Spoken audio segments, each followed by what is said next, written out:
आदाब, नमस्कार। The red mic में आपका स्वागत है। मैं हूं सौरभ शुक्ला। बहुत खबर आ रही थी कि जिस डॉक्टर का हिजाब खींचा नीतीश कुमार, जो बिहार के मुख्यमंत्री हैं, उन्होंने वो नौकरी ज्वाइन करेगी, लेकिन उन्होंने नौकरी ज्वाइन नहीं किया। आज यानी शनिवार शाम 5 बजे तक उन्हें नौकरी ज्वाइन करनी थी, लेकिन वो 5 बजे तक नौकरी ज्वाइन करनी नहीं पहुंची।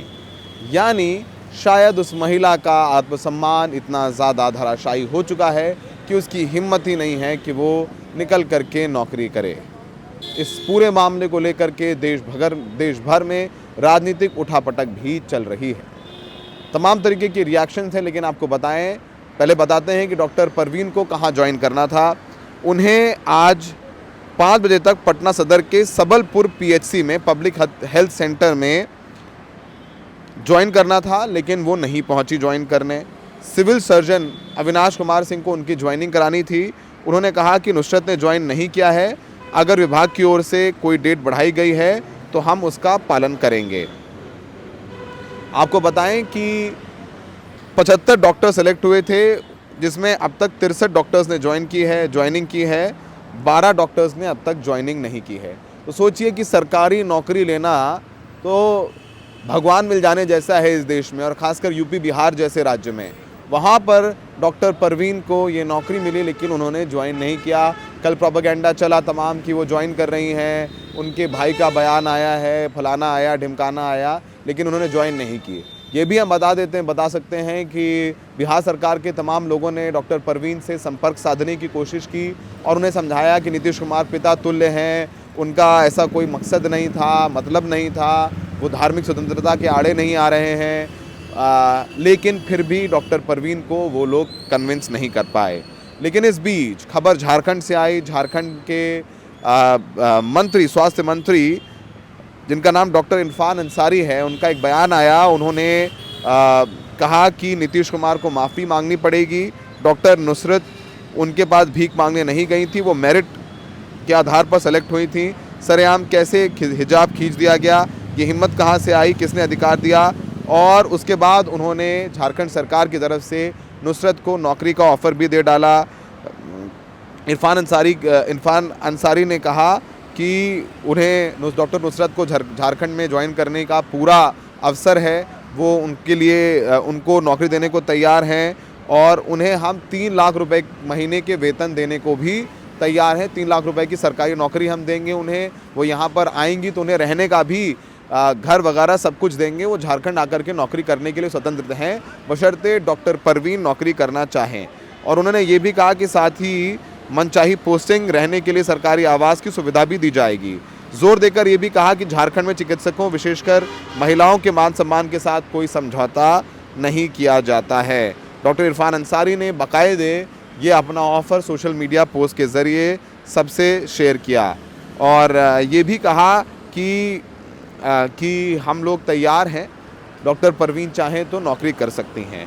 लेकिन आपको बताएं कि जो पूरा कार्यक्रम था वो सोमवार को हुआ था, जिसमें आयुष डॉक्टर हैं उनको ज्वाइनिंग लेटर दिया जा रहा था, और मुख्यमंत्री नीतीश कुमार खुद ज्वाइनिंग लेटर दे रहे थे।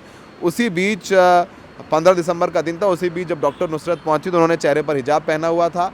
मुख्यमंत्री नीतीश कुमार ने बोला ये क्या है जी, और ज़बरदस्ती उन्होंने हिजाब खोल दिया, और चेहरा देखने की शायद उनकी एक इच्छा थी नीतीश कुमार की, जो साफ तौर पर धार्मिक स्वतंत्रता का अधिकार हमारे देश में मिला है, उसका सीधा उल्लंघन है। तमाम रिएक्शंस भी आ गए।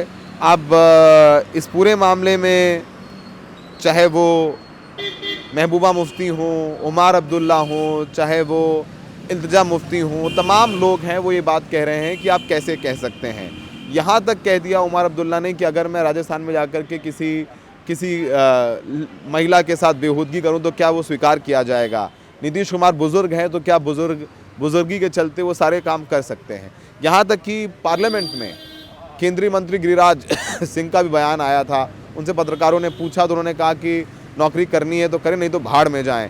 यानी परवाह ही नहीं है। शायद उनको लगता है कि ये कुछ भी कर लें, कोई जवाबदेही नहीं है। इस पूरे मामले के 5 से 6 दिन गुजर गए हैं। अब तक नीतीश कुमार की तरफ से कोई माफ़ी नहीं, बिहार सरकार की तरफ से कोई बयान नहीं आया है। बयान तो छोड़ दीजिए दूर की बात, कोई सफाई भी नहीं आई है और आएगी भी कैसे। और अब तो नीतीश कुमार के जो भी सरकारी कार्यक्रम हैं वहाँ मीडिया की एंट्री भी बैन कर दी गई है। ये पूरा मामला 15 दिसंबर का है। 16 दिसंबर को, 17 दिसंबर को गया और तमाम इलाकों में बिहार के नीतीश कुमार का कार्यक्रम था, लेकिन उस कार्यक्रम में बिहार का जो मीडिया डिपार्टमेंट है उसने पत्रकारों की एंट्री को रोक दिया।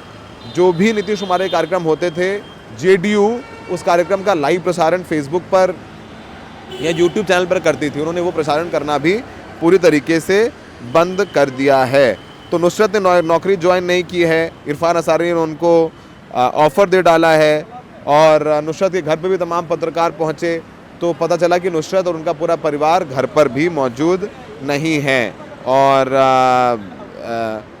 नुसरत के घर के बाहर पूरी तरीके से सन्नाटा है और सवाल यही उठता है कि हिजाब खींचा जा रहा है, मंत्री हंस रहे हैं, किसी को कोई परवाह नहीं है और जब ज्वाइनिंग नहीं हुई है तो तमाम कयास फिर से लगने लग गए हैं।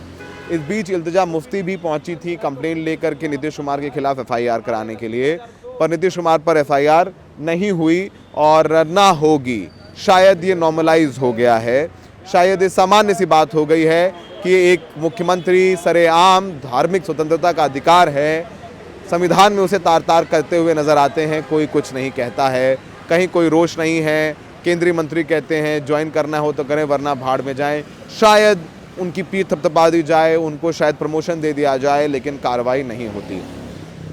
आप देश के एक तबके को क्या संकेत देने की कोशिश कर रहे हैं, ये एक बड़ा सवाल उठ खड़ा होता है।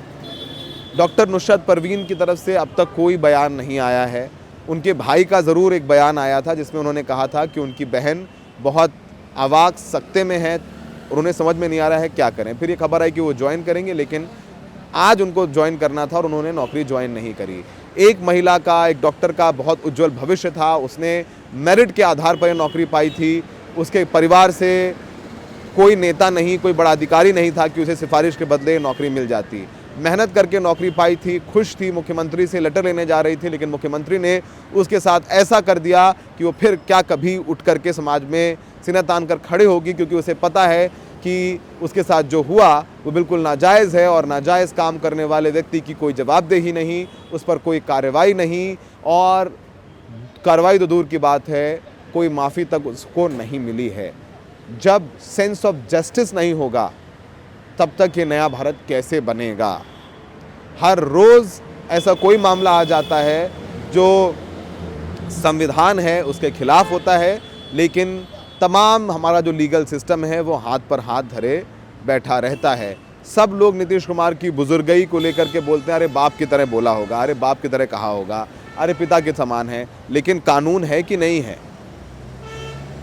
जब एक मुख्यमंत्री करें तो सोचिए कि महिलाओं की सुरक्षा की बात मुख्यमंत्री नीतीश कुमार करते हैं, महिलाओं के वोट लेके चुनाव जीते हैं और एक सी महिला के साथ वही काम करते हैं जिसके खिलाफ वो बोलते हैं। तो जब मुख्यमंत्री ऐसा करें, पुलिस कोई कार्रवाई ना करे, प्रशासन हाथ पर हाथ धरे बैठा रहे, जुडिशरी चुप रहे, तो फिर नुसरत कहाँ से नौकरी ज्वाइन कर लेंगी। तमाम रिएक्शंस इस पूरे मामले पर आए हैं, आइए उन रिएक्शंस को आपको सुनवाई देते हैं।